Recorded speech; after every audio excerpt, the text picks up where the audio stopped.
বল্টু একদিন তার ঘরে শুয়েছিল, হঠাৎ তার গার পর একটি বোতল পড়লো। সে ভাবলো এটা কি, তারপর খোলা শুরু করলো।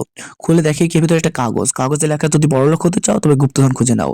ও তো খুব খুশি, ও এবার গুপ্তধন খোঁজ করতে যাবে।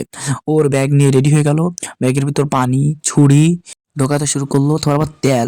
বুঝলাম না ও কি পিকনিক করতে যাচ্ছে নাকি গুপ্তধন খোঁজ করতে যাচ্ছে। এগুলো ভরেই রেডি হয়ে গেল গুপ্তধন খোঁজ করতে যাওয়ার জন্য। যার পথে দেখে একটা মুরগি, মুরগি দেখে আবার ও লোভ সামলায় না, অনেক চেষ্টা করলো কিন্তু ধরতে পারলো না।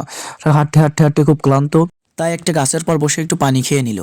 পানি খাওয়ার পর আবার হাঁটতে হাঁটতে চলে আসলো একটি ভয়ঙ্কর জায়গায়, যে জায়গা থেকে যাওয়া খুবই কঠিন। আজ পর্যন্ত কেউ ওই জায়গা থেকে অত সহজে যেতে পারেনি, কিন্তু ও খুব সহজেই জায়গাটা পার করে ফেললো। ওর হাঁটতে হাঁটতে ওর লাঠিটা ভেঙে গেল। লাঠি ভাঙায় একটু কষ্ট পেলেও সামনে যায় দেখে একটা আজব কাণ্ড, সুবরি গাছে কলা হয়েছে। তাই একটু দেরি না করে খাওয়া শুরু করলো। খাওয়া দাওয়া শেষে দেখে সন্ধ্যা হয়ে যাচ্ছে, তাই ওর একটা ক্যাম্প তৈরি করতে হবে।